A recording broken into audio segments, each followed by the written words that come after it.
Live from New Delhi, you're watching DD India Live, India's voice to the world. I'm Abhishek Mahajan, coming up in the next 30 minutes. India revises financial year 26 growth projection upwards to 7.6%. Country grows 7.8% in the third quarter. Prime Minister Modi says India riding on reform express, focused on delivery excellence and technology-led governance. Pakistan bombs Afghan cities after Kabul retaliates for an earlier Pakistani attack.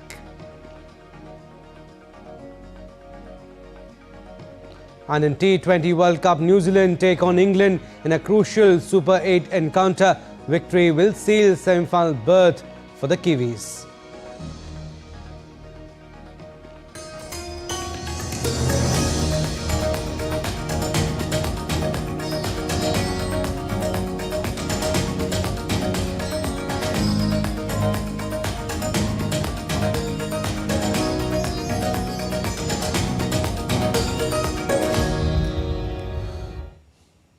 A top story, India's Ministry of Statistics and Programme Implementation has released a new series of annual and quarterly national accounts estimates with base year 2022-23, replacing the previous 2011-12 series.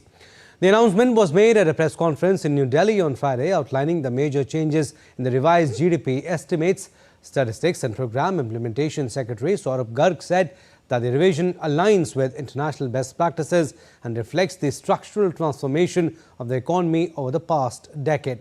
The Secretary said that the GDP is expected to grow higher at 7.6% in 2025-26 as per the new series. You would see that in all the 3 years, last 3 years, the growth rate, real growth has been over 7%. And the nominal growth rate over the last 3 years is averaging above 9%, and that's very important because these are the numbers when we talk of achieving Viksit Bharat 2047.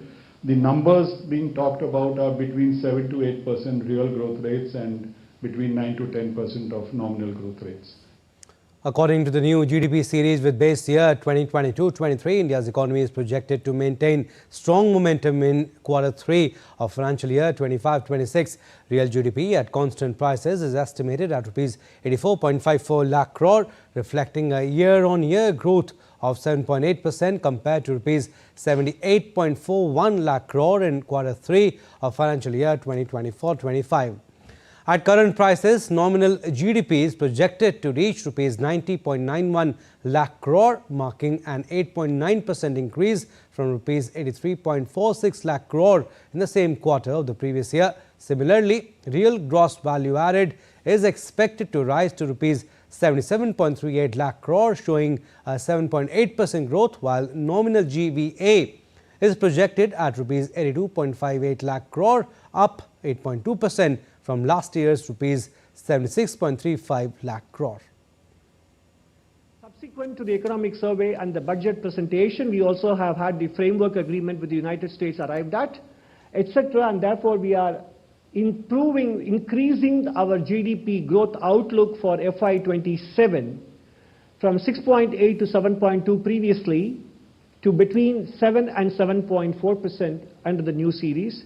We are actually, at the moment, we feel that the risk is on the upside in this range. That is, the economy is more likely to achieve a number closer to 7.4% rather than 7%, of course. India's statistical system is undergoing a modernization drive to better reflect the realities of a fast-changing economy. With rapid expansion in services, greater formalization and digital transformation, the government has initiated key reforms to strengthen the quality, timeliness and credibility of official data. Take a look at the major changes. The base year for gross domestic product has been revised from 2011-12 to 2022-23 to capture structural shifts in the economy, including emerging sectors and changing consumption patterns. The new series incorporates improved data sources and methodological refinements. It will be released on 27th February this year. The Consumer Price Index will be updated with the new base year of 2024 using data from the Household Consumption Expenditure Survey 2023-24 to revise the item basket and weights. The Index of Industrial Production base year is being revised to 2022-23 to reflect technological changes and evolving industrial structure. Updated sectoral coverage and weights aim to improve accuracy. The new IIP series is scheduled for release on 28th May this year. Labour market and enterprise data systems have also been strengthened. Monthly labour indicators are now released under the Periodic Labour Force Survey, while quarterly bulletins on unincorporated enterprises provide more frequent insights. District-level estimates and digital data collection platforms have further enhanced granularity and timeliness. Bureau Report, DD India. All right, shifting focus now, Afghanistan has said that the country wants to resolve its latest conflict with Pakistan through dialogue, hours after Pakistan's Defence Minister Khwaja Asif has declared that there is now an open war between the two sides. The statement by Taliban spokesperson Zabihullah Mujahid came as Pakistan bombed Afghan cities, including the capital Kabul, on Friday hours after Afghan forces attacked Pakistani troops in what the Taliban said was retaliation for earlier Pakistani airstrikes. Tensions between Pakistan and Afghanistan have escalated sharply following cross-border airstrikes and military exchanges along the Doordarshan line, which is the de facto border between the two. Taliban spokesperson Zabihullah Mujahid said that 55 Pakistani soldiers were killed and 19 posts seized, while 8 Taliban fighters were killed, 11 wounded and 13 Afghan civilians injured in Nangarhar province. An Afghan Defence Ministry video showed military vehicles surmounted with machine guns driving near Nangarhar province. Dear compatriots, in response to the recent airstrikes carried out by Pakistani forces in Nangarhar and Paktia, heavy attacks have begun tonight around 8 p.m. from Nangarhar and Kunar provinces. Calls for de-escalation and negotiations have been mounting globally as clashes between Afghanistan and Pakistan continue. Russia, the UK and Turkey have urged both the countries to halt cross-border attacks and resolve their differences by diplomatic means. Iran has offered to help facilitate dialogue between Kabul and Islamabad. China also said that it's willing to play a constructive role in diffusing the tensions. China has been mediating the conflict between Pakistan and Afghanistan through its own channels and is willing to continue to play a constructive role in easing tensions and improving relations between the two countries. China has requested that both countries ensure the safety of Chinese personnel, projects and institutions in Pakistan and Afghanistan. And despite mediation by Qatar, Turkey and Saudi Arabia, clashes continue to break out between Pakistan and Afghanistan. Here's a timeline of how tensions have been rising between the two neighbors. Between 11th and 19th October 2025, large-scale clashes took place between Afghanistan and Pakistan. They ended in a ceasefire mediated by Qatar, Turkey and Saudi Arabia. On 7th November 2025, fresh clashes broke out at Chaman's Bin Boldak border crossing. On 21st February 2026, Pakistan struck Afghanistan, claiming it targeted terror camps. At least 18, including women and children, were killed in the Pakistani strikes. On 26 February, Afghanistan retaliated, hitting Pakistani border posts. Pakistan's Defence Minister Khwaja Asif declared that the country is in an open war with Afghanistan. Bureau Report, DD India. Moving on, Prime Minister Narendra Modi addressed a post-budget webinar on Friday. The webinar focused on capital expenditure, infrastructure, banking sector reforms, financial sector architecture, deepening the capital markets and ease of living through tax reforms. It is the first in a series of post-budget events being organized on key themes emerging from the 2026-27 budget. These webinars aim to draw lessons from past experiences and obtain structured feedback from participants to strengthen and ensure outcome-oriented implementation of the budget announcements, drawing upon the practical experience and insights of various stakeholders. And Prime Minister Modi said that India has shown extraordinary resilience over the past decade and that it is the gift of reforms driven by conviction.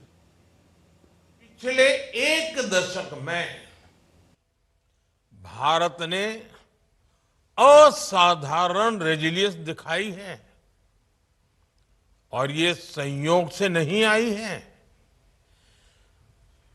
हमारी resilience conviction driven reforms की then है। हमने processes को सरल किया है, ease of doing business को बेहतर बनाया है, टेक्नोलॉजी लेड गवर्नेंस का विस्तार किया है, इंस्टीट्यूशंस को मजबूत किया है और आज भी ये देश रिफॉर्म एक्सप्रेस पर सवार है।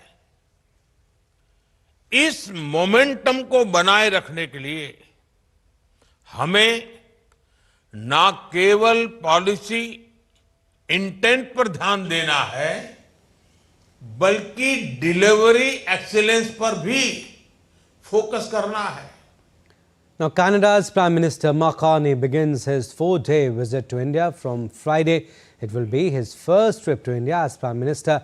On Friday and Saturday, he will be in India's financial capital, Mumbai, where he will take part in separate business engagements, interact with Indian and Canadian CEOs in India. On Sunday and Monday, Prime Minister Carney will be in New Delhi, where the two Prime Ministers will hold delegation-level talks at Hyderabad House. Both leaders will review the progress achieved till date across diverse areas of India-Canada strategic partnership.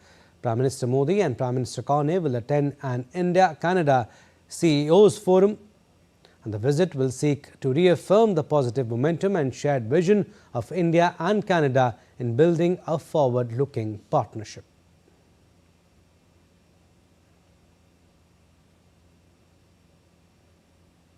Well, some more stories. President Draupadi Murmu created history by flying a sortie in the indigenous light combat helicopter Prachand in Jaisalmer on Friday.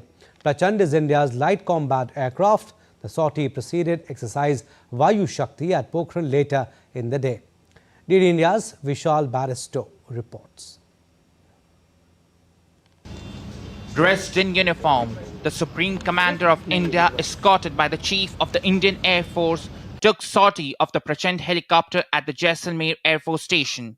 Escorting the Supreme Commander was Air Chief Marshal A.P. Singh, the Chief of the Indian Air Force.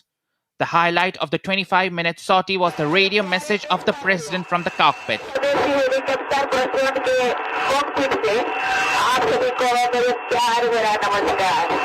President Murmu has also flown Sukhoi 30 MKI and Rafale on October 29, 2025. LCH Prachand is a prominent example of the self-reliant Indian forces, said the President of the country, who's also the Supreme Commander of the Indian Armed Forces. In a 25-minute sortie, she gave a clear message to the world and also to the enemy that Indian forces are always ready for any eventuality. Quite a message also for the women empowerment across the country. With cameraman Shiv in Jaisalmer, this is Vishal Baristo for DD India. Now, the Indian Navy on Friday commissioned its anti-submarine warfare shallow watercraft INS Anjadeep in Chennai.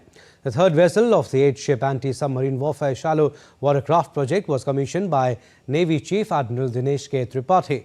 Anjadeep is a state-of-the-art vessel specifically designed to address the challenges of the littoral combat environment, the coastal and shallow waters vital for the nation's security. Addressing the commissioning ceremony, Indian Navy Chief Dinesh Tripathi echoed the vision laid out by Defence Minister Rajnath Singh, stressing that indigenization in defence production strengthens operational preparedness and national security. Take a listen.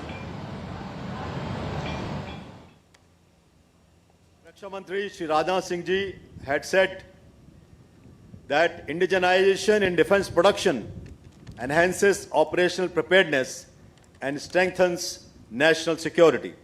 In that spirit, our pursuit of Atmanirbharta, both in intent and execution, has ensured that the ship enters service with robust capability and operational effectiveness from the very outset with minimal shipbuilders' liability.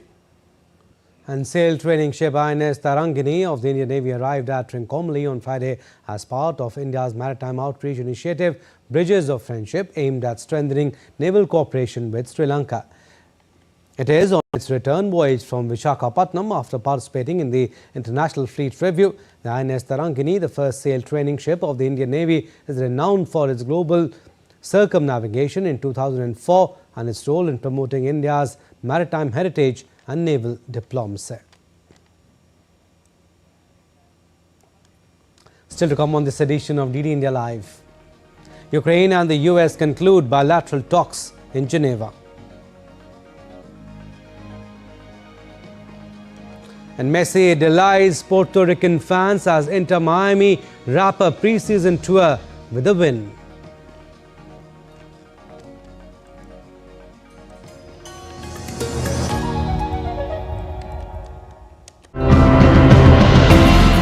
Pollution is no longer an accident. It's a system, an outcome of our choices. So today we ask a simple but urgent question. Is there a fix to all this pollution? This biosphere or this project is, it can have an educational value, it can have a role model value, but in terms of scale, how it is going to be impacting overall, I think Uttarakhand is blessed. Air pollution is a major problem globally, and certainly it is also in India.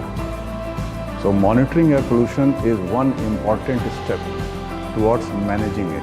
Bans can work if they're enforced, clearly communicated, internationally synced, and designed to avoid loopholes, and if they're backed by long-term political will.